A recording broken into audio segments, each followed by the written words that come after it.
অনেকের থিওরি থাকে যে ওদের তুলসী গাছ বড় হচ্ছে না, তুলসী গাছের পাতা শুকিয়ে যাচ্ছে, পাতা হলুদ হয়ে যাচ্ছে, তুলসী গাছের ব্রাঞ্চ শুকিয়ে যাচ্ছে, নতুন পাতা হচ্ছে না, গাছ বড় হচ্ছে না, কি জিনিস ব্যবহার করব। অনেকে বিভিন্ন ধরনের হয়তো ভিডিও দেখেন আপনারা, অনেকে বলে 1 টাকা দামের এটা ব্যবহার করেন, অনেকে বলে 5 টাকা দামের এটা ব্যবহার করেন, অনেকে বলে মার্কেট থেকে 200-250 টাকা দামের ভীষণ ভালো ফার্টিলাইজার একবার প্রয়োগ করে খুব ভালো কাজ করবে। বাট অনেকে সেটা করে তারপর 1 মাস পর তারা জানায় যে গাছটি মারা যায়, গাছটি শুকিয়ে যায়, পুরো শুকিয়ে যায়, মারাই যায়। তো এরকম ধরনের কিছু কিছু জিনিস আছে আমাদেরকে অ্যাভয়েড করতে হয়। মার্কেটের কোনো সস্তা জিনিস যাতে আমরা না কিনি, যতটাই আমরা কম কিনবো ততটাই আমাদের জন্য ভালো। তো আজকের এই ভিডিওর মধ্যে আমি শেয়ার করেছি সমস্ত ডিটেল হোমমেড ফার্টিলাইজার, ঘরোয়া জিনিস দিয়ে যে আপনারা কি করে আপনাদের গাছকে ভরপুর সবুজ করে তুলবেন। তো অবশ্যই ভিডিওটিতে থাকবেন, একদমই স্কিপ করবেন না। যদি স্কিপ করে ফেলেন গুরুত্বপূর্ণ জিনিস মিস আউট করে ফেলবেন।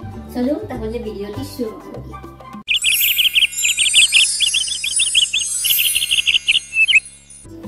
নমস্কার, কেমন আছেন সবাই? আশা করি সবাই ভালো আছেন।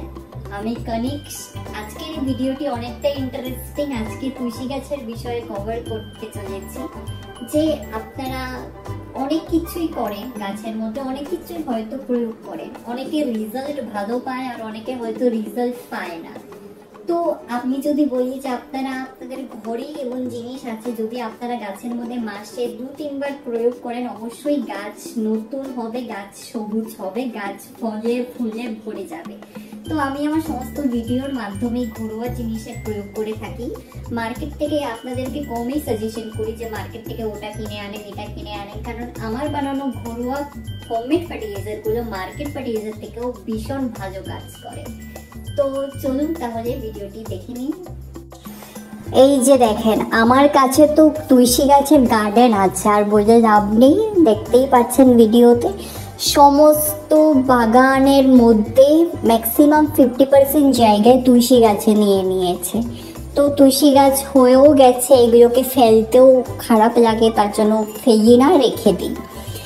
তো গাছগুলো প্রায় বড় হয়ে গেছে, এগুলো প্রায় 6-7 মাসের গাছ হবে, বছর হয়নি বলতে পারবো, বেশি দিনও হয়নি, 6-7 মাসের গাছ। বর্ষা হচ্ছে, বর্ষার জল পেয়ে পেয়ে এগুলো খুব জলদি বড় হয়ে যায়। তো এখানে দেখেন মাটিতে লাগানো গাছগুলো আপনারা যদি টাবে লাগিয়ে থাকেন অথবা মাটিতে লাগিয়ে থাকেন, তো টাবের মধ্যে অন্যরকম যত্ন নিতে হয় আর মাটির মধ্যে অন্যরকম যত্ন নিতে হয়। কারণ মাটিতে যে কোনো গাছ যদি আপনারা লাগান, সেই গাছের মধ্যে সমস্ত নিউট্রিশন অটোমেটিক নিয়ে নেয় মাটির মধ্যে রুটসও প্রচণ্ড ডেভেলপ হয়ে যায়, গাছও বড় হয়ে যায় খুব তাড়াতাড়ি, তাড়াহুড়ো করে। আর যেগুলো টাবের গাছ, এগুলো বড় হতেও খুব টাইম লাগে। তো এখানে শুকনো, যদি এরকম শুকনো ডাল যদি দেখেন গাছের মধ্যে, ইমিডিয়েটলি সরিয়ে ফেলবেন। হয়তো সেটি টাবের মধ্যে লাগানো অথবা সেটি মাটির মধ্যে লাগানো। যদি আপনাদের শুকনো গাছটাকে জীবিত করতে চান, নতুন করতে চান, তো শুকনো এরকম কয়েকটা অংশ ডালগুলোকে ছেড়ে ফেলে দেবেন, কারণ এগুলো অ্যাবজর্ব করে গাছকে আটকিয়ে রাখে। যদি একটা ভালো ডালও থাকে সেই শুকনো ডালের সঙ্গে, তো সেই ভালোটাও শুকনো হয়ে যাবে। আপনারা হয়তো একটা কথা শুনেছেন, একটা ফলের ঝুড়ির মধ্যে যদি একটা ফল খারাপ থাকে, তো আস্তে আস্তে করে সমস্ত ফল খারাপ হয়ে যায়।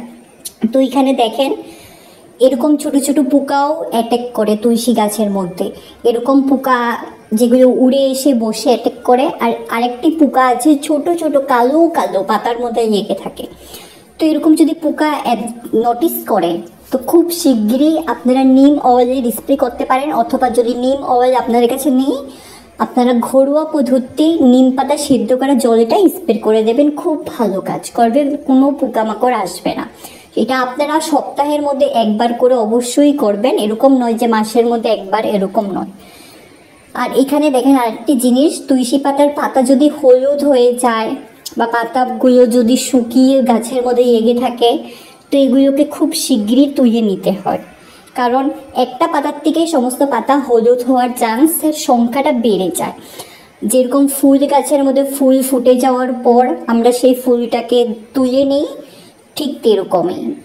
তো এখানে কিছু পাতা আছে, আমি নোটিস করছি এখানে প্রচণ্ড এত বেশি একটা নেই, কারণ আমি এখানে প্রচণ্ড রকমের নিম অয়েলের স্প্রে করি। তো নিম অয়েলের স্প্রের বেনিফিট কোনো পোকামাকড় এইসব আসার থেকেও আটকায়, আর পাতা হলুদ হওয়ার থেকেও আটকায়, পাতাকে তরতাজা রাখে। তো এখানে দেখেন আরেকটি জিনিস আপনাদেরকে দেখাচ্ছি, মঞ্জুরি। দেখেন এরকম যদি মঞ্জুরি হয় ছোট গাছের মধ্যে, তো মঞ্জুরিগুলোকে হতে দেবেন না, উপর থেকে এরকম পিঞ্চিং করে তুলে নেবেন মঞ্জুরিকে। কারণ এখান থেকে যে আমি মঞ্জুরিটা তুলছি, এখান থেকে বিভিন্ন ব্রাঞ্চেস বের হবে, বিভিন্ন ব্রাঞ্চেসে বিভিন্ন পাতা হবে। অনেকে কি করে টাবের মধ্যে গাছে এগিয়ে থাকে বা মাটির মধ্যেই মঞ্জুরি হয়ে যায়, মঞ্জুরিকে রেখে দেয়। তারপর ওরা বলে যে আমার গাছ বড় হচ্ছে না, আমার পাতা বড় হচ্ছে না, গাছ শুকিয়ে যাচ্ছে। এটাই সবচেয়ে বড় রিজন। ছোট গাছের মধ্যে মঞ্জুরিকে একদমই রাখবেন না, ছোট গাছের মধ্যে মঞ্জুরিগুলোকে তুলে নেবেন। যখনই ছোট ছোট থাকবে তখনই তুলে এগুলোকে ফেলে দেবেন, সাইডে রেখে দেবেন। তো এখানেও আমি কিছু অংশ মঞ্জুরি দেখেছি ছোট ছোট, এগুলোকে এখন তুলে আমি ফেলে দিচ্ছি। আর এখানে দেখেন এগুলো হলো বড় গাছের মঞ্জুরি, এটা বীজ হয়ে গেছে। তো এটা শুকনো হয়ে বীজ হয়ে গেছে, ছোট ছোট বীজ। তো এইগুলোকেও তুলে নিচ্ছি। যদি বড় গাছের মধ্যে এরকম বীজ, যদি আপনার বীজ থেকে চারা তৈরি করতে চান, খুব সহজেই বীজগুলোকে একটা মাটির মধ্যে মাটিগুলোকে কুড়িয়ে ফেলে দেবেন। এই বীজগুলো খুব ছোট ছোট ছোট ছোট গাছ উগে আসবে। তো এখানে নিচে অনেকগুলো গাছ হয়েছে, দেখেন বীজ থেকেই হয়েছে, অটোমেটিক। এখানে আমি ফেলিনি, গাছ থেকে নিজে নিজে পড়ে এখানে পুরো ভরে গেছে। দেখেন ছোট ছোট ছোট ছোট চারা জায়গায় জায়গায় হয়ে গেছে, জঙ্গলি চারাও হয়ে গেছে কিছু কিছু। তো এখানে প্রচণ্ড আমি দেখেছি ছোট ছোট ছোট ছোট চারা দেখতে পাচ্ছি। তো এখন চলুন, এখন আপনাদের সঙ্গে আমি একটা জিনিস শেয়ার করি, যেগুলো খুব সহজেই আপনারা আপনাদের বাড়িতেই তৈরি করে নিতে পারবেন। এরকম ছোট ছোট চারার মধ্যে যদি আপনারা দিয়ে দেন একবার, সপ্তাহের মধ্যে 1 থেকে 2 বার, খুব ভালো রেজাল্ট পাবেন। 1 সপ্তাহের মধ্যেই গাছটি বড় হবেই হবে, আপনারা প্রমাণ পেয়ে যাবেন, ইনস্ট্যান্ট লাইফ প্রুফ পাবেন। তো আমার কাছে আরেকটি গাছ আছে টাবের মধ্যে লাগানো, এখন সেটা আমি আপনাদের সঙ্গে দেখাবো। আর এর আগে আমি বলছি, দেখেন এই ব্রাঞ্চেসটাও শুকিয়ে গেছিলো এটির মধ্যে, সেই জিনিসটাই আমি প্রয়োগ করেছি, তারপর নতুন নতুন পাতা বেরোচ্ছে। আর এটা হলো টাবের গাছ, এখানেও ছোট ছোট মঞ্জুরি হয়ে গেছে, সেগুলোকে আমি তুলে নিচ্ছি। তো এখানে আমি নোটিস করেছি গাছটি অলমোস্ট সুস্থ আছে, কিছু কিছু পাতা হলুদ হয়ে গেছে, শুকিয়ে গেছে, এগুলোকে তুলে নেব। আর মাটিগুলোকে, তুলসীর মাটিটাকে অলমোস্ট ময়েস্ট রাখবেন, বেশি শুকনো রাখবেন না। এখানে দেখেন একদম বেশি ময়েস্টও নয়, একদম বেশি শুকনোও নয়, এটা পুরো পারফেক্ট সাইজ, পারফেক্ট জল দেওয়ার টেকনিক এটি। তো এরকম যদি যখন দেখতে পাবেন মাটিটাকে, তখনই আপনারা জল দেবেন। তো মাটিটাকে অল্প কুড়িয়ে নিতে হবে।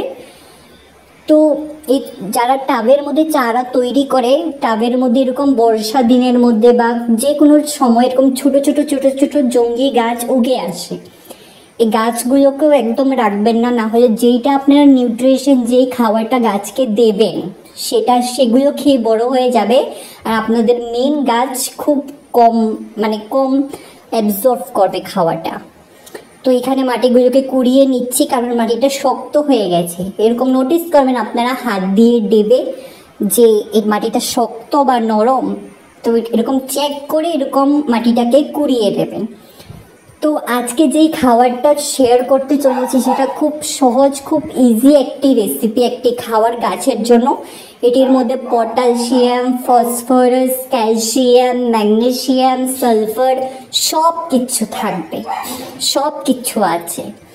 এই খাবারটি আপনারা সপ্তাহের মধ্যে একবার করে দেবেন, অথবা 10 থেকে 15 দিনের মধ্যে একবার করে খাবারটি দেবেন। এখানে কৌটোর মধ্যে আমি খাবারটি রেখে দিয়েছি। তো এখানে আমি প্রায় 1 থেকে 2 চামচ মান খাবার প্রয়োগ করব। এটি মাটির মধ্যে গিয়ে এটি অল্প অল্প করে আস্তে আস্তে করে কাজ করা শুরু করবে। তো আমি লং টার্মের খাবার দিচ্ছি যাতে এটা অনেকটা টাইম অবধি গাছকে সুস্থ রাখতে পারে। আর এই খাবারটি আপনারা ইনস্ট্যান্ট যদি কাজ করাতে চান, এটিকে আপনারা লিকুইড ফার্টিলাইজার বানাতে হবে, সেটিও আমি বানিয়ে রেখেছি, আপনাদের সঙ্গে অবশ্যই শেয়ার করব।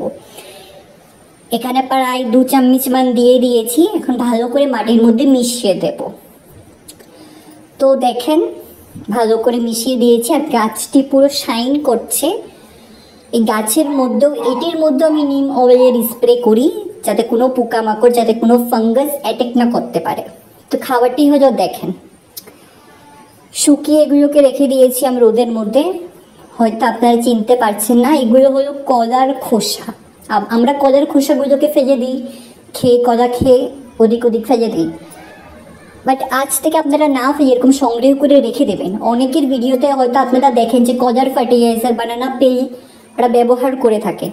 তো এটির মধ্যে খুব বেনিফিট, খুব ভালো কাজ করে গাছের মধ্যে, খুব ভালো।